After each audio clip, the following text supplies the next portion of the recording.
Good morning. It's a pleasure to be here. Thank you. Thank you for inviting me. I'm not sure why I got invited back, but I want to say something. There's a very fine line between washing your dirty linen in public and wearing your heart on your sleeve.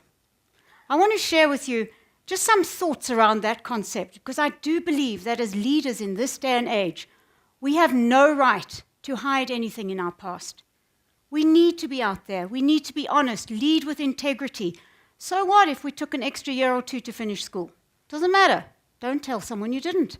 So what if we took an extra year, changed our degree halfway through? It doesn't matter. At least be honest and open about it. It doesn't matter what we have done in life. Just be proud of where you are today. Every single experience that one has is what shapes us as individuals. Okay, I want to share with you a story, because I know this is kind of getting a bit serious here. I was sitting in a meeting 16 years ago.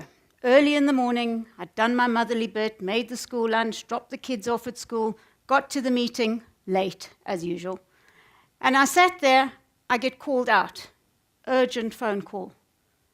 Now, how many of you here are parents? Thank you. You know what that means. Your mind goes, your heart races. Who's been in an accident? Who's on the phone? I see a lot of heads nodding. What has happened? Fallen off the jungle gym, beaten up by a kid. God knows what's happened. The principal wants to speak to you. Now, there could have been one of 3 principals, so now you're kind of in triplicate, worrying what on earth's going on. I get to the phone. Suzanne, please hold on, the principal. I thought, oh, God, I sit there. That 2 seconds is like an hour. He gets on the phone. He's emotional. Of course, that sets me off. An emotional wreck. I'm sitting there saying, what's wrong? What's happened? He said, no, Nikita is absolutely fine. So I thought, oh, sure. He said, in fact, she is so fine that I had to phone you. Now, why is it that whenever we anticipate a phone call, we think it's bad news? We all do. You sit waiting for a child, and instead of them phoning you to say, oh, I've had the most fantastic party, I'm only going to be home at 3 in the morning, you think there's a car accident. You think, why do we have negative thoughts? I think it comes with being a parent. It's genetic in our makeup. Anyway, so he proceeds to tell me the story. He walked out of assembly to phone me. He said, we had 2 visiting students talking to the entire school in assembly.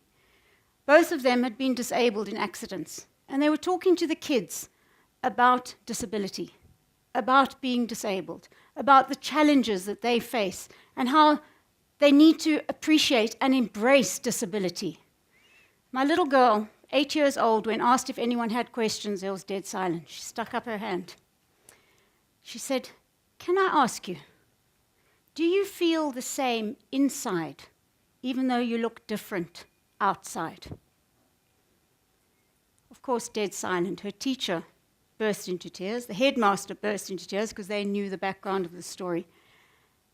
And the guy wheeled himself over to her, picked her up, put her on his lap, and said, I think I know why you're asking me this. What's your name? She said, my name's Nikita. He said, what is wrong with your face? She said, I was born with a cleft lip and palate. Now, for those of you here this morning heard the story that Brahm told us. And he said, why did you ask me that question? She said, I just want my friends to know the answer. Because although you look different on the outside, you still get sad. You still get upset. You still get happy. And you're exactly the same as everyone else. Sorry, forgive me. She then proceeded to stand up next to the wheelchair, and she said, I want you all to know that I was born like this. I didn't ask to be born like this. I'm just asking you to treat me like your friend. Please don't call me skew face, skew lips, scar face, big ears, because that hurts. That's my daughter. Now, you might have thought with all these pictures rolling that the kids had kind of hijacked my PowerPoint and put in pictures of themselves. No, I did it with pride, because that moment, my daughter taught me that it's not about me. It's not about my fears. It's not about my anguish of not producing a so-called beautiful child. We are all socialized, unfortunately, to thinking that every child, when a mother is pregnant, is going to be beautiful, exquisite, perfect, like you see on billboards, like you see on packaging. I won't mention names of of nappy bags, of everything. You see perfect babies.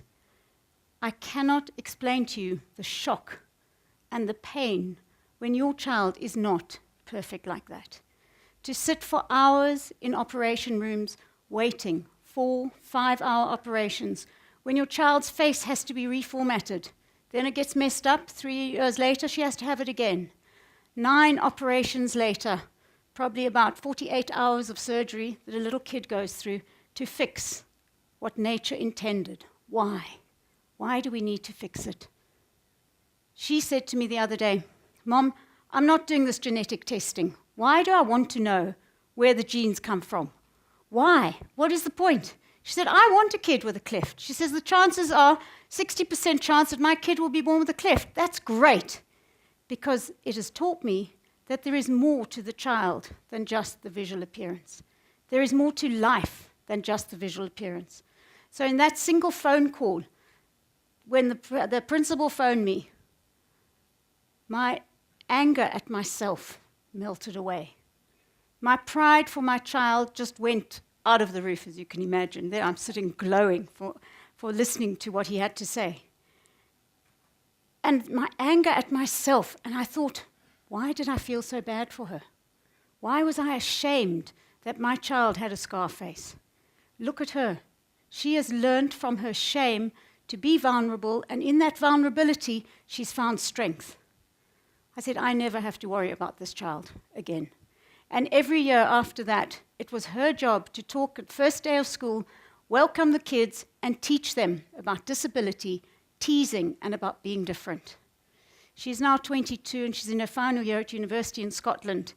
And on Friday, sorry, I am an emotional wreck, I tell you. And on Friday, she was called in by the Chancellor of the university to head up gender and ethical practices for the women in the university. And I thought, wow, that's amazing. And she phoned me and said, Mom, I just want to thank you. You taught me the courage to be who I am, the courage to stand up there and not be ashamed, to look for the other opportunities in myself, in people, in society. And through her example, I've learned to do exactly the same as a mentor to all these amazing people you see in the pictures. The whole concept of doing good is good business. It goes deeper into the soul. It's not just about doing the right thing in terms of the balance sheet and triple bottom line reporting. It's about a deep understanding of the needs of society.